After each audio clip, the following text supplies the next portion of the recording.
Zyleha, e trembur dhe e tronditur nga hyrja e Hakanit në dhomën e saj, shkon dhe i rrëfen gjithë ngjarjen dhe ato që Hakani i tha asaj Fikretit.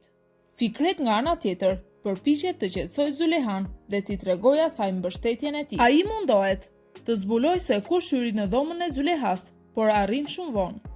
Fikret mundohet të analizojë ngjarjen duke u bazuar në fjalët e Zylehas dhe sipas tij, a mund të ketë Demiri një armik tjetër përveç Hakanit. E trembur Zyleha dëshiron të kalojë natën në dhomën e Fikretit. Pasi dobohen nga vila, Betyl dhe Shermin përfundojnë në një shtëpi modeste, krejtëndryshe nga luksi në të cilën ato ishin mësuar.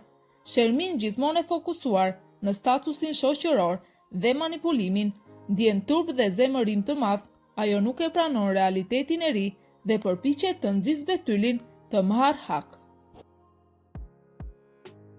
Një personazh i ri del në skenë në episodin e 120. Ai është Ashmet Çolak, një emër i njohur dikur në Çokurov, por ka qenë i burgosur për 20 vite. Ka qenë zot tokash i fuqishëm. Është burgosur dekada më parë për një krim që akuzoi lirin për një kohë të gjatë. Por kur nuk e harroi Çokurovën dhe tokat që i përkisnin.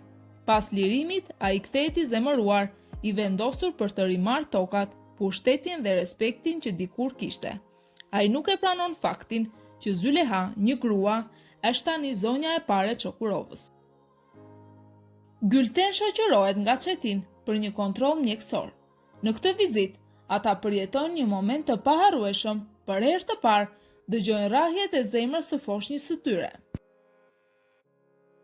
Gafur më në fund merr një vendim që prek zemrat e Sanijes dhe Uzumit.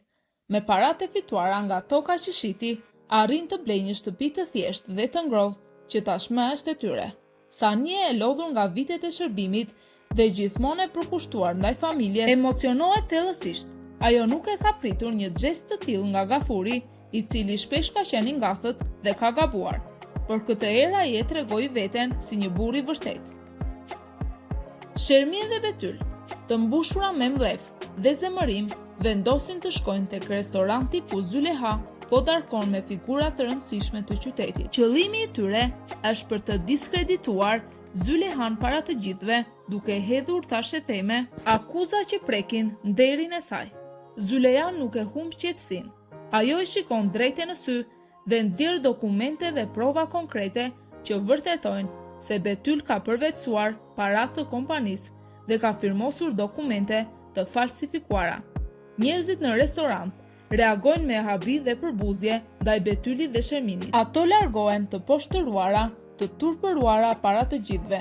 Zyleha jo vetëm që mbrojti nderin e saj, por del më e fortë, duke fituar respektin e qytetit. Hashmet shkon në kompaninë Yaman, duke hyrë pa lajmërim tek zyra e Zylehas dhe kërkon me arrogancë që ajo t'i dorëzoj tokat e tij, të cilat thotë se janë marrë gjatë kohës kur ishte në burg. Zyleha i tregon Ashmetit dokumente dhe fakte se tokat janë blerë ligjërisht dhe se ai ka humbur ato për shkak të veprimeve të veta të së kaluarës. Duke u ndjerë i sfiduar nga një grua, Ashmet betohet se do ta akmerret. Mehmeti tregon Zylehas se ka blerë një tokë të bukur ku mund të ndërtojnë shtëpinë e tyre. Ky është një moment i një fillimi të një jete të re. Zyleha shumë e lumtur dhe emocionuar nga ky propozim. Betyl me manipulimin e saj arrin të marrë kontroll mbi Vahap, duke përdorur teknika të ndryshme për ta vënë atë në gjumë. Betyli merr filmimet që Vahap kishte mbajtur, duke shpresuar se kjo do të jetë arma e saj e fuqishme për të marrë hak ndaj Fikretit. Zyleha dhe Mehmet janë duke planifikuar dasmën e tyre, duke shkruar ftesat. Zyleha shikon papritur Fikretin dhe shkon t'i dorëzoj personalisht ftesën. Fikreti, i cili tashmë ka ndjenja për Zylehan, nuk pranon ftesën e dasmës dhe i thot asaj drejt në sy se nuk është dakord me këtë martesë. Ai shpreh mendimin se Mehmet nuk është njeriu i duhur për Zylehan. Pas refuzimit të ftesës, Fikreti i treshtuar vendos që duhet të largohet nga vila Yaman, duke marrë me vete dhe Kerem Ali. Ai e sheh largimin si një mundësi për të pasur një jetë të qetë dhe pa përçarje.